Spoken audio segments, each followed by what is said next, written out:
Welcome to back. सर्वांचं परत एकदा स्वागत. and specially I wish you all the best for those students who are appearing for HSC board exam which is conducted in the month of February 2025. Today's topic is based on the language study.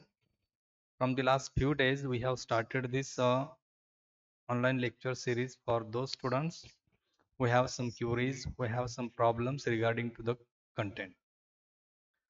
So today's lecture is based on the language study जो ग्रामरवर आधारित आहे. That part is voice. So before starting the rules how to change the voice, it is very essential that you should know what is mean by voice. या ठिकाणी नियम पाहण्या अगोदर just for the sake of information म्हणूया, for general information म्हणूया की आपल्याला voice म्हणजे काय हे माहिती असणं गरजेचं आहे. सो व्हॉइस कशाला म्हणायचं, तर व्हॉइसचे दोन प्रकार या ठिकाणी पडतात. जो फर्स्ट आहे तो आहे ऍक्टिव्ह व्हॉइस आणि जो सेकंड आहे त्याला आपण पॅसिव्ह व्हॉइस म्हणतो. Is it correct?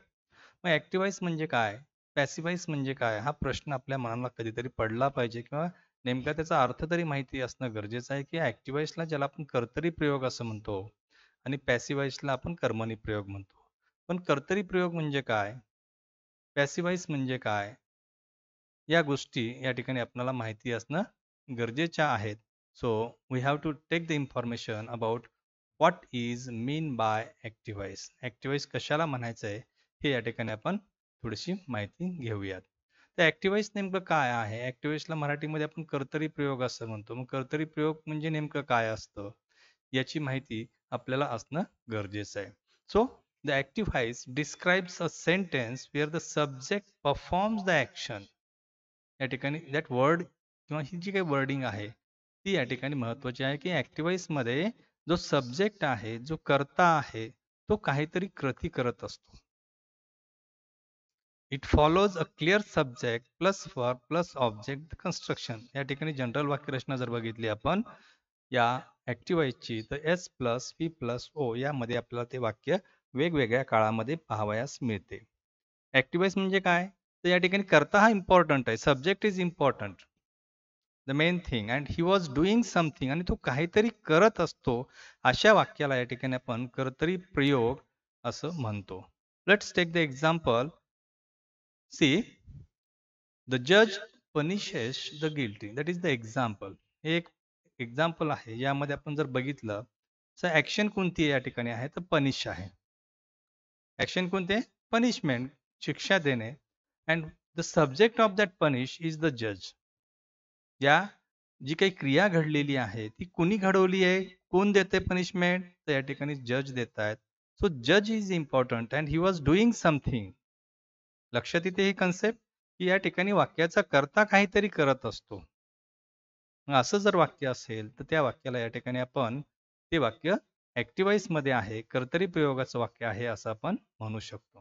Then let's take the information about what is mean by passive voice. मग आता पॅसिव्ह व्हॉइस म्हणजे काय बघूया. ऍक्टिव्ह व्हॉइस समजले आपल्याला. ऍक्टिव्ह व्हॉइस म्हणजे कर्ता इम्पॉर्टंट असतो. पॅसिव्ह व्हॉइस मध्ये काय आहे.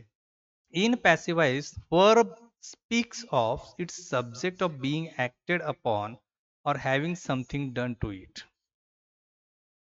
So there is difference between active voice and passive voice. या दोघांमध्ये फरक आहे. In short, in passive voice object is important. या ठिकाणी कर्म महत्वाचं आहे, object is important, and something has done by the subject. आणि कर्त्याने काहीतरी केलेलं आहे. म्हणजे जी काही क्रिया केलेली आहे ती कोणावर केलेली आहे, कशावर केलेली आहे. मग ते जे ऑब्जेक्ट आहे ते ऑब्जेक्ट या ठिकाणी महत्वाचं आहे. या पॅसिव्हचा उपयोग आपण कधी करतो की when we do not know the exact subject. ज्यावेळेस ही क्रिया नेमकी कोणी केलेली आहे यांचा ज्यावेळेस आपल्याला माहिती नसते, किंवा आपल्याला असं व्यक्त करायचं असतं की ही क्रिया घडलेली, but who has done it, ती नेमकी कोणी केली आहे हे ज्यावेळेस माहिती नसतं, अशा वेळेस सुद्धा या पॅसिव्हचा उपयोग या ठिकाणी वाक्यामध्ये केला जातो. So that is the difference between active voice and passive voice. So let's learn the rules. Before this, passive voice is used. कधी वापर केला जातो पॅसिव्ह व्हॉइसचा, तर या ठिकाणी there are 2 examples. We do not know who did the action. मी आताच तुम्हाला सांगितलं की ही ऍक्शन नेमकी कोणी केलेली आहे. अलग लक्षामध्ये क्रिया कोणी केलेली हे ज्यावेळेस माहिती नसतं त्यावेळेस आपण या ठिकाणी पॅसिव्हाइजचा उपयोग करतो. Just the documents we are stolen. या ठिकाणी जे काही कागदपत्र आहे ती चोरीला गेली, पण कुणी चोरले we don't know who stole the documents. पण आपल्याला एक गोष्टीची खात्री आहे की ह्या रूम मधील डॉक्युमेंट जे काही आहेत ते सगळे डॉक्युमेंट चोरीला गेलेले आहेत, हे महत्वाचं आहे. कुणी चोरले that person was unknown, we don't know. अशा वेळेस आपण पॅसिव्हाइजची वाक्यरचना करत असतो. The receiver of the action is more important. दुसरी गोष्ट, या ठिकाणी पॅसिव्हाइजचा वापर करण्यापाठीमागचा उद्देश काय असतो की कर्त्यापेक्षा जी क्रिया घडून गेलेली आहे किंवा क्रिया जी घडलेली आहे ज्यामध्ये ऑब्जेक्ट महत्वाचा आहे ना की subject. Just take the example, the pyramids were built nearly 5000 years ago by the ancient इजिप्शियन्स.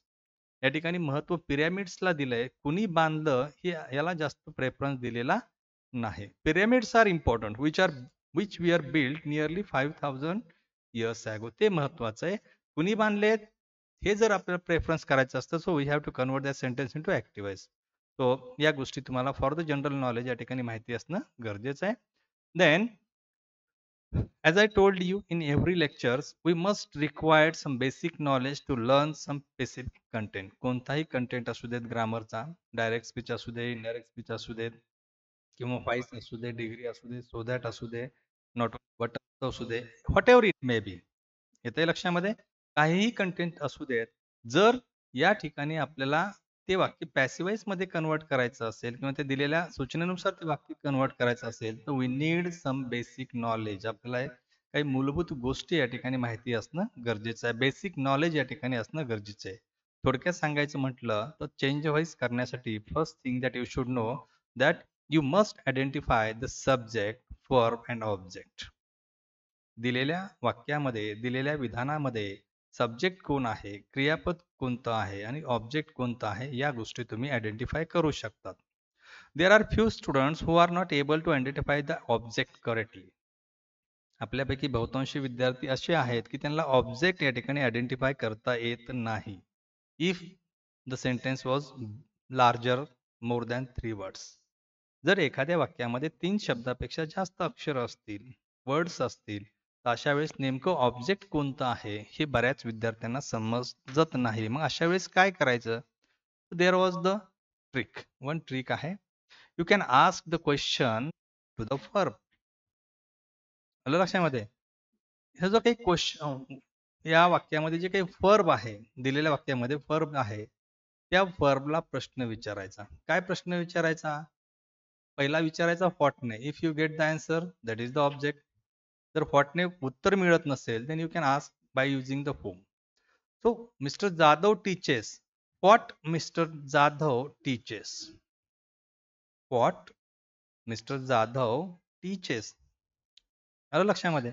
याचं उत्तर काय मिळेल बरं आपल्याला या ठिकाणी? Write down in the comment section. I am waiting. So answer is, काय शिकवत आहेत आम्हाला ते? That is the English.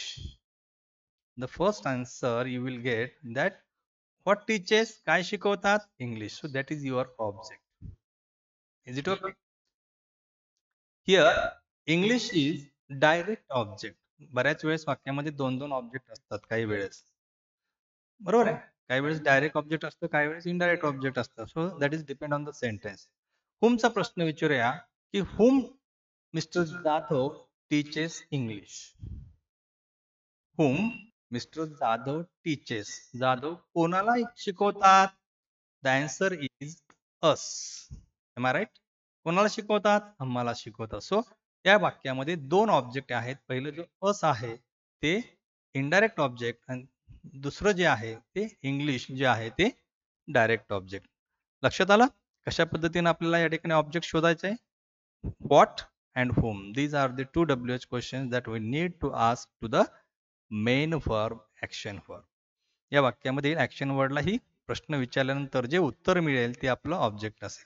ठीक आहे, पहिला मुद्दा या ठिकाणी क्लिअर झाला आपला, किंवा आयडेंटिफाय सब्जेक्ट, वर्ब, ऑब्जेक्ट या गोष्टी आपण आयडेंटिफाय केल्या.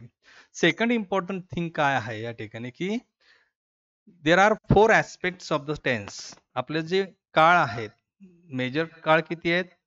Yes, right down in the comment section. How many major tenses? There are 4. 3, 4, only 3. Present, past and future.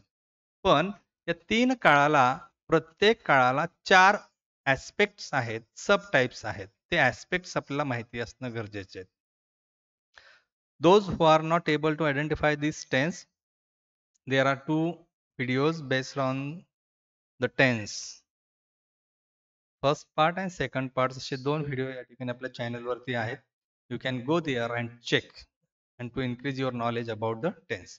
So second requirement काय आहे आपल्याला टेन्स फाईल्स चेंज करण्यासाठी? तर ऍस्पेक्ट माहिती असणं गरजेचं आहे. So we have 4 aspect: simple, continuous, perfect and perfect continuous. Is it okay? These are 4 aspect. For present टेन्सला 4, पास्टला 4 आणि फ्युचरला 4, असे total 12 tense are in our English language. पण या ठिकाणी चौथा जो ऍस्पेक्ट आहे आपल्याकडे कोणता? Perfect continuous. दॅट टेन्स जो काही आहे किंवा हा जो काही ऍस्पेक्ट आहे आणि कंटिन्युअस मधला फ्युचर कंटिन्युअस, हे 2 ऍस्पेक्ट जे काही आहेत, या 2 ऍस्पेक्टचं या ठिकाणी काय होत आहे? These 2 aspects do not allow passive voice. या 2 ऍस्पेक्टचं कोणत्या? परफेक्ट कंटिन्युअसचे 4 काळ, म्हणजे वर्तमान काळातला 1, वर्तमान काळातला 1, भूतकाळातला 1 आणि भविष्य काळातला 1, म्हणजे परफेक्ट कंटिन्युअसचे 3 आणि फ्युचर कंटिन्युअस हा 1, असं 4 काळाचं पॅसिव्हाइज होत नाही. So these are the 2 requirement. First, identify subject, verb and object. Second requirement is that you should understand the aspect of the tense. Is it clear? Okay. So move to the next slide for the rules. What is the rules? आता या ठिकाणी rules कोणकोणते आहेत?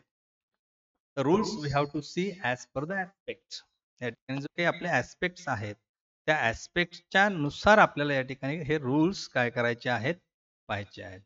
General structure जे काही आहे या ठिकाणी आपण जर बघितलं, या ठिकाणी जनरल स्ट्रक्चर पॅसिव्हाइजचं काय आहे, ऍक्टिव्हाइजचं काय आहे, ही माहिती आपल्याला माहिती आहे. काय माहिती आहे पॅसिव्हाइजची या ठिकाणी? I will just highlight.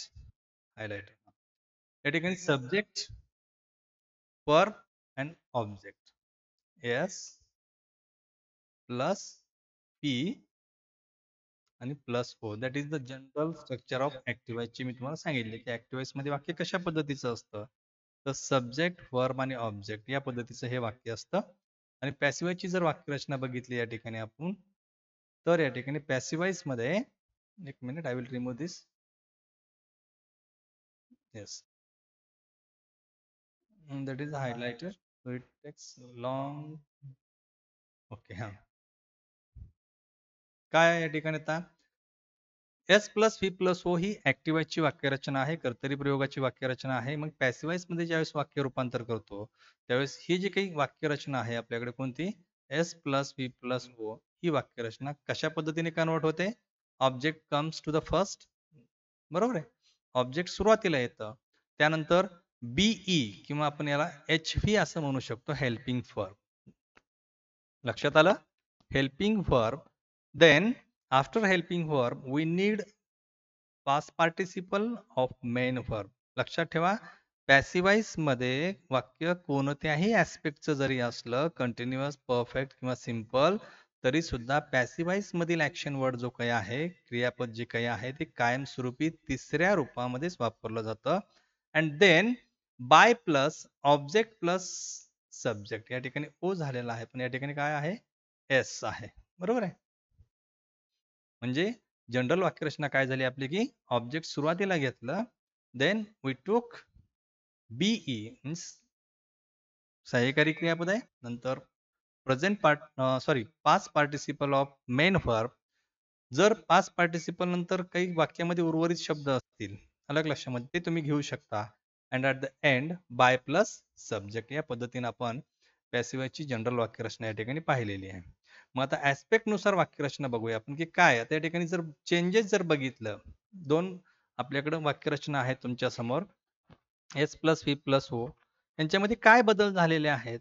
तर बदल या ठिकाणी जागा चेंज झाले सब्जेक्ट आणि ऑब्जेक्टची, ही गोष्ट महत्वाची आहे. Then we have to add additional helping verbs, be म्हणतो. अलग लक्षामध्ये की ज्यावेळेस तुम्ही ऍक्टिव्ह वॉइस मधून पॅसिव्ह वॉइस मध्ये जाता तुम्हाला ऑब्जेक्ट आयडेंटिफाय होतं, तुम्ही ऑब्जेक्ट वाक्याच्या सुरुवातीला घेता, पण एक ऍडिशनल गोष्ट या ठिकाणी काय झालेली आहे की we have to use the different forms of the be. बीचे जे काही फॉर्म्स आहेत वेगवेगळे ते या ठिकाणी आपल्याला वापरायचे आहेत आणि क्रियापदाचं तिसरं रूप ही मेन वाक्यरचना या ठिकाणी आहे. सो गृहीत धरा या ठिकाणी सिंपल ऍस्पेक्ट आहे. आता आपल्याकडे काय आहे, just I will take 1 minute leisure. हा तर काय आहे की सिंपल ऍस्पेक्ट आहे, बरोबर आहे. त्या सिंपल ऍस्पेक्ट मध्ये am is are plus V three, म्हणजे जर हे वाक्य कोणतं ऍक्टिवाइजचं जर वाक्य या ठिकाणी एस प्लस व्ही प्लस ओचं असेल आणि त्याचं जर पॅसिवाइज करायचं असेल तर बी म्हणून या ठिकाणी आपल्याला काय घ्यायचंय, बी म्हणून एम इज आर या सहाय्यकारी क्रियापदापैकी एक वापरायचं आहे आणि व्ही थ्री तर कॉमन आहे. जर हेच वाक्य सिंपल ऍस्पेक्टचं वाक्य जर पास्ट टेन्स मधलं असेल तर या ठिकाणी पास्ट टेन्स मध्ये सहाय्यकारी क्रियापद कोणतं घ्यायचं आहे, वॉज किंवा वियर, एवढाच एक बदल आहे. आणि जर फ्युचर टेन्स मधील वाक्य असेल तर शॅल बी किंवा विल बी ही संकल्पना किंवा हे बी चे फॉर्म्स या ठिकाणी वापरायचे आहेत. म्हणजे थोडक्यात काय सांगता येईल की जर दिलेल्या वाक्याचा काळ हा सिंपल ऍस्पेक्ट मध्ये असेल आणि जो प्रेझेंट असला तर एम इज आर, पास्ट असेल तर वॉज वियर आणि फ्युचर जर असेल तर शॅल बी किंवा विल बी हे तुम्हाला बी चे फॉर्म्स म्हणून वापरावे लागतील. ज्यावेळेस आपण एक्झाम्पल या ठिकाणी पाहणार आहोत, we will see the examples of these 3 aspects in our next slide. So before this aspect नुसार बी ई मध्ये कोणता बदल होतो ते या ठिकाणी पाहतोय आपण की ऍस्पेक्ट नुसार जर पाहिलं या ठिकाणी आपण तर बीई मध्ये या ठिकाणी सिंपल ऍस्पेक्ट मध्ये आपण काय करतो, एम इज आर जर पास्ट टेन्स मध्ये असेल तर वॉज वियर आणि जर फ्युचर मध्ये असेल तर shall be will B. Okay. आता गृहीत धरा कंटिन्युअस ऍस्पेक्टचं म्हणजे चालू काळाचं वाक्य दिलंय. चालू काळ आपल्याकडे 3 आहेत, प्रेझेंट पास्ट फ्युचर. पण या ठिकाणी काय करायचंय, जे कंटिन्युअस मध्ये आपण टू बी चे फॉर्म्स वापरतो जे एम इज आर आहे त्या ठिकाणी ऍडिशनल एक वर्ड या ठिकाणी वापरायचा आहे be I N G.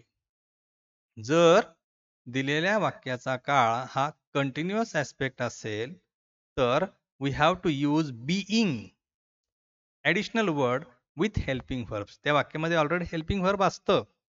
Continuous present मध्ये, कंटिन्युअस पास्ट मध्ये किंवा फ्युचर कंटिन्युअस मध्ये. Future continuous does not allowed the passivise, लक्षात ठेवा. फ्युचर कंटिन्युअसचा पॅसिव्हाइज होत नाही.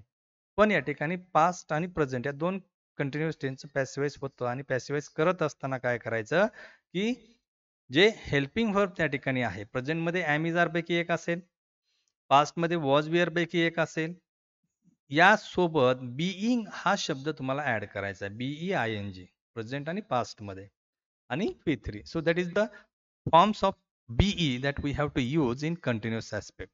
आता लास्ट ऍस्पेक्ट आपल्याकडे आहे परफेक्ट, म्हणजे पूर्ण काळ झाला. पूर्ण काळ 3 आहेत आपल्याकडे आणि तिन्ही काळाचं या ठिकाणी काय होतं, पॅसिव्हाइज होतं. मग पूर्ण काळातला पहिला कोणता काळ आहे, प्रेझेंट टेन्स.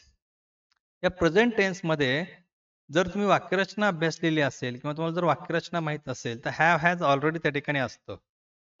दिलेल्या वाक्यामध्ये जर परफेक्टचं एक्झाम्पल दिलेलं असेल, कोणत्याही काळातलं एक्झाम्पल असू देत, अशा वेळेस त्या ठिकाणी हॅव हॅज हॅड यापैकी एखादा तरी फॉर्म वापरलेला असतो. कुठे, परफेक्ट ऍस्पेक्ट मध्ये. मग अडचण काय आहे या ठिकाणी की we have to use additional word. जसं आपण कंटिन्युअस टेन्स मध्ये बीइंग वापरलं होतं तसं या ठिकाणी आपल्याला या परफेक्ट ऍस्पेक्टच्या वाक्याचं जर पॅसिव्हाइज करायचं असेल तर अशा वेळेस आपण या ठिकाणी काय करू शकतो, बी डबल ई एन हा बीन हा शब्द या ठिकाणी वापरणं गरजेचं आहे. लक्षात येते गोष्ट ही.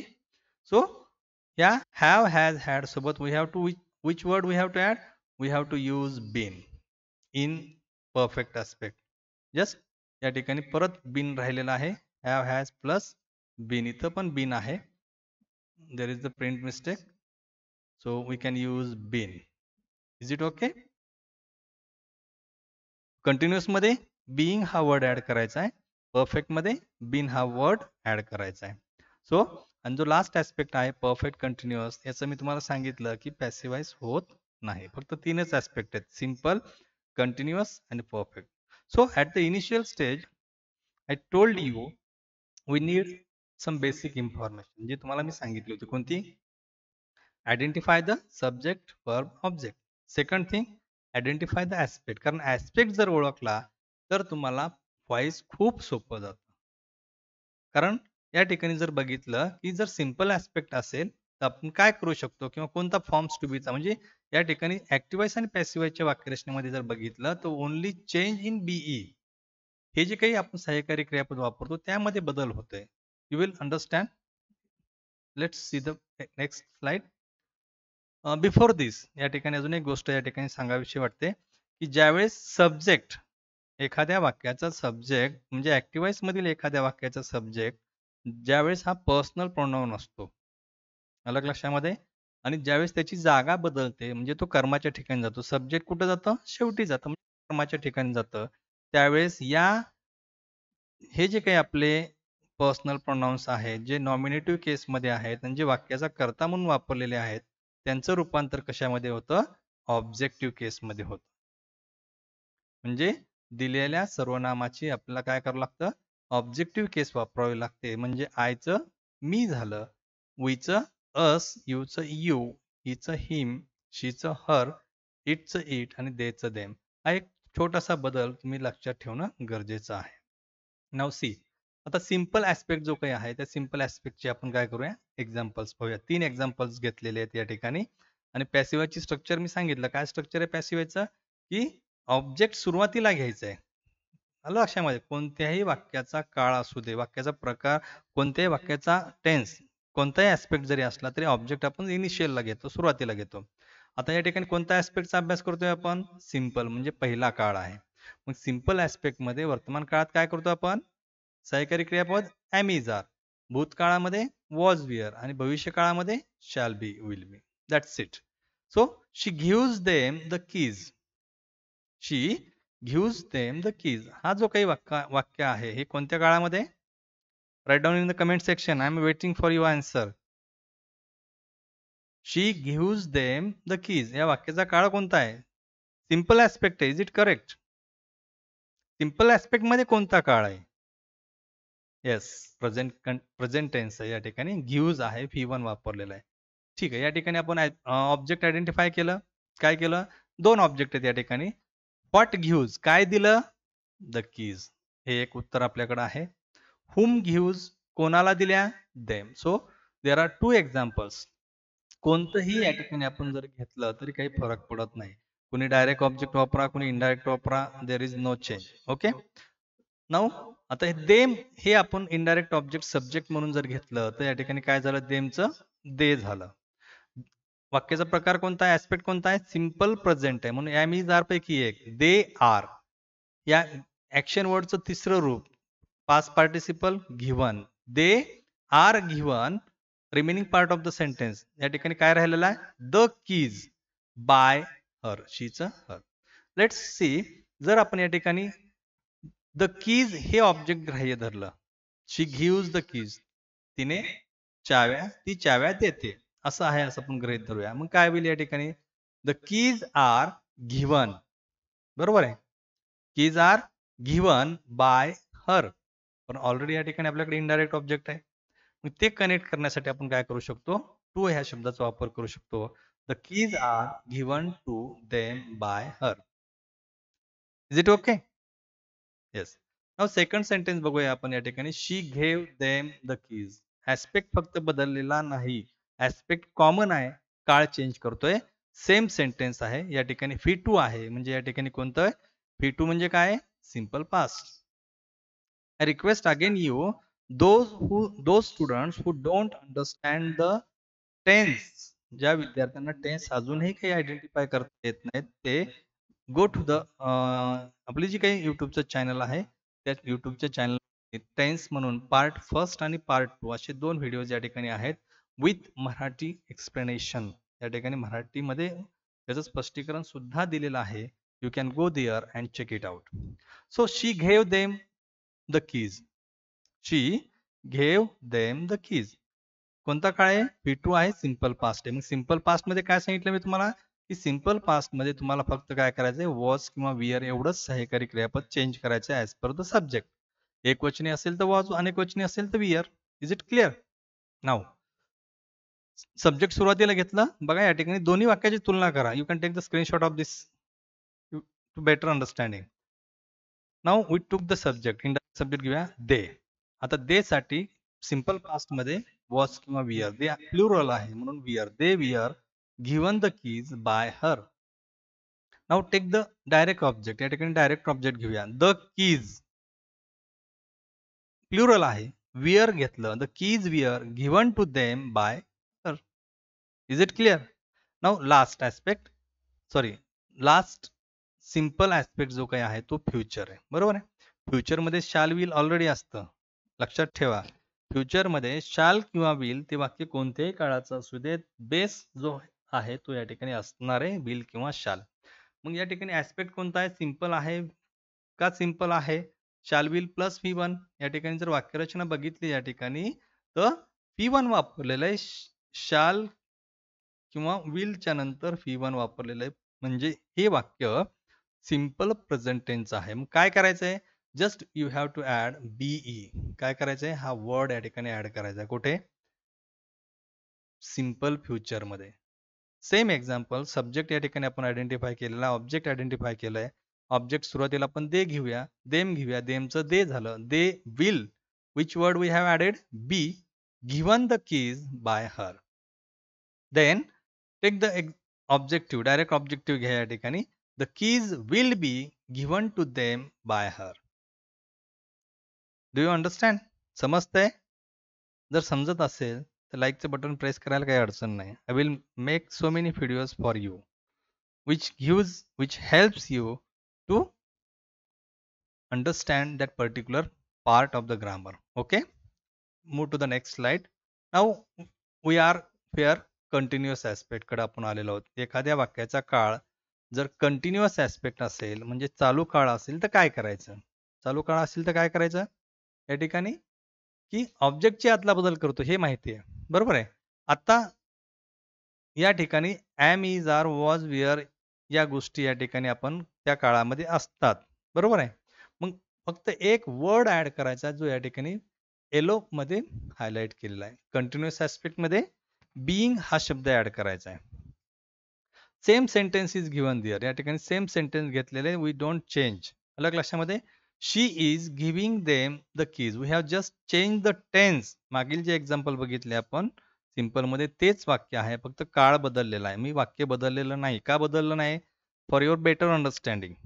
So she is giving them the keys, काळ कोणता आहे?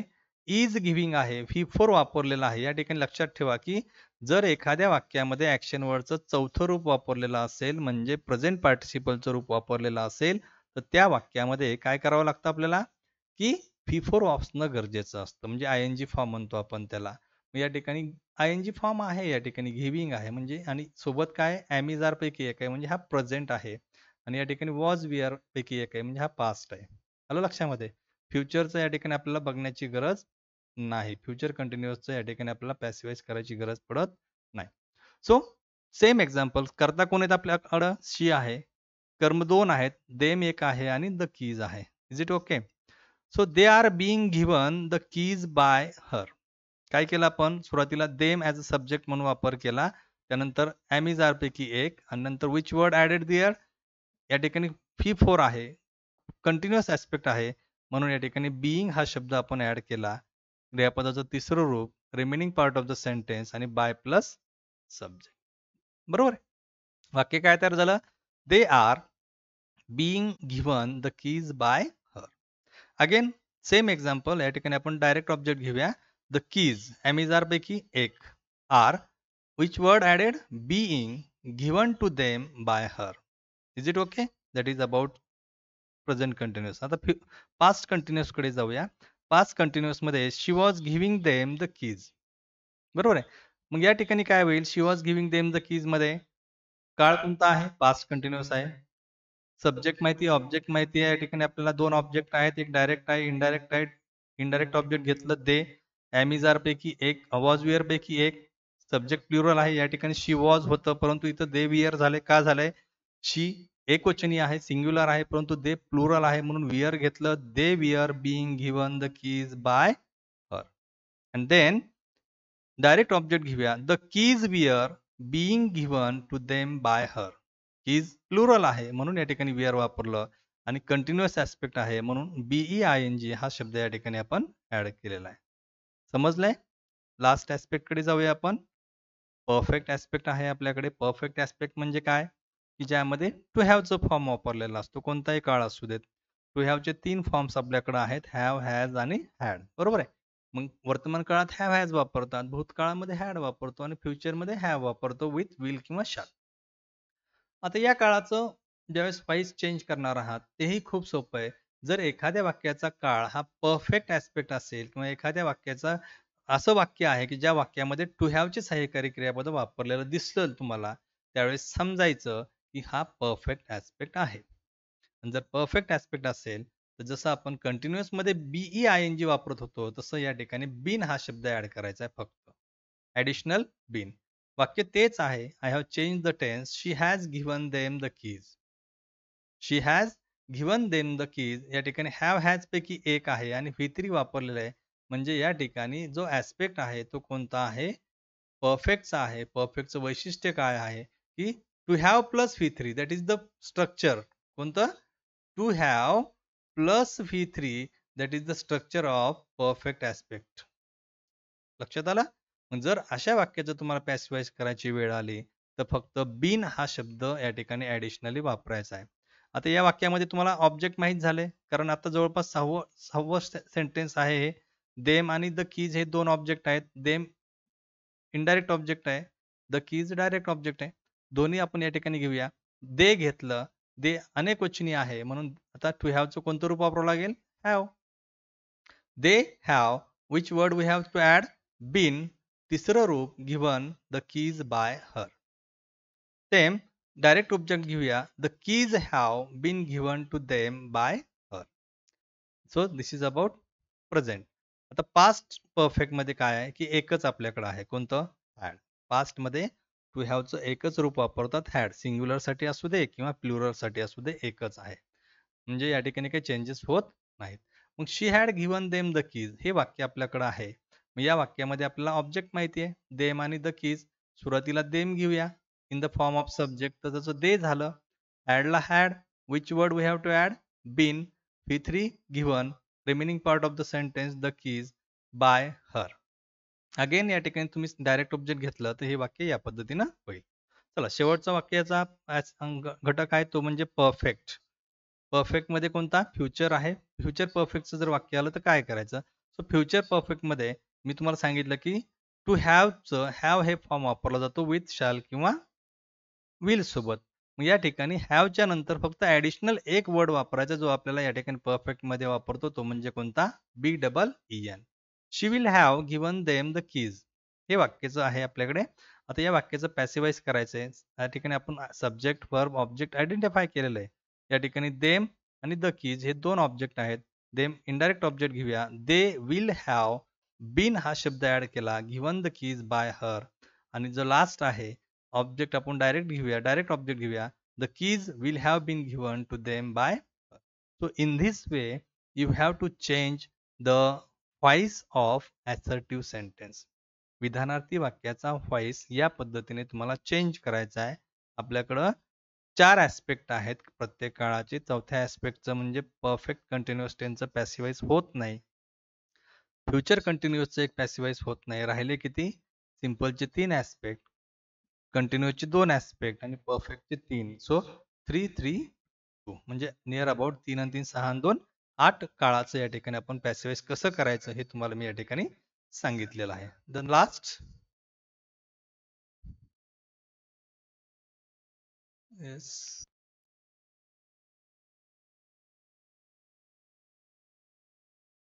ओके. शेवटची स्लाइड आहे, सेकंडला स्लाइड आहे. बऱ्याच वेळेस या ठिकाणी आपल्या परीक्षेला असर्टिव्ह सेंटेन्सच वाक्य पॅसिवाइज साठी येईल असं सांगता येत नाही. समटाइम्स इम्पेरेटिव्ह सेंटेन्स जो काही आहे, आज्ञार्थी वाक्य जो काही आहे, त्या आज्ञार्थी वाक्याचं सुद्धा पॅसिवाइज करता येतं. इव्हन प्रश्नार्थक वाक्याचं सुद्धा पॅसिवाइज करता येतं.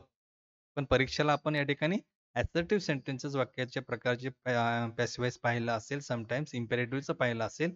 सो ऍक्टिव्हाइज जे काही आहे, ऍक्टिव्ह स्ट्रक्चर जे काही आहे ते म्हणजे आज्ञार्थी वाक्याची वाक्यरचना काय असते? P+O. For example open the door, बरोबर आहे. Take rest. अशा वाक्याचं जर पॅसिवाइज करायचं आलं तर कसं होणार? तर या ठिकाणी पॅसिवाइजचं स्ट्रक्चर काय आहे की अज्ञार्थी वाक्याची सुरुवात लेटनी होते पॅसिवाइजची. Then object plus be. That word we have to use here, not the forms of be. या ठिकाणी बीचे फॉर्म्स नाहीत. बीई हा वर्डच या ठिकाणी वापरायचा आहे. V3 plus object. Let's convert the sentence. Open the door याचा आपण पॅसिवाइज मध्ये कन्वर्ट करूया. काय झालं? Let the door be open. So in this way I think we have to this is some more examples for practice. You can take the screenshot and try to understand, find out is this a passive voice is correct or not. If you have any queries, so write down in the comment section, or we will take a online class on Zoom meeting on every Saturday or Sunday. I will tell you, especially I think we will take the lecture, Zoom lecture on Sunday. Sunday ला आपण या ठिकाणी Zoom lecture घेऊयात की ज्यामध्ये तुमचे जे काही क्युरीज असतील near about in the previous 5 videos आपण जे काही अपलोड करतो इन अ वीकमध्ये, त्यामध्ये जे काही क्युरीज असतील त्या क्युरीज आपण या ठिकाणी सॉल्व्ह करण्याचा प्रयत्न या ठिकाणी करूयात. So I think that is sufficient for you. If once again I tell you, try to share that video with your friends, which is helpful to them also, and don't forget to subscribe and don't forget to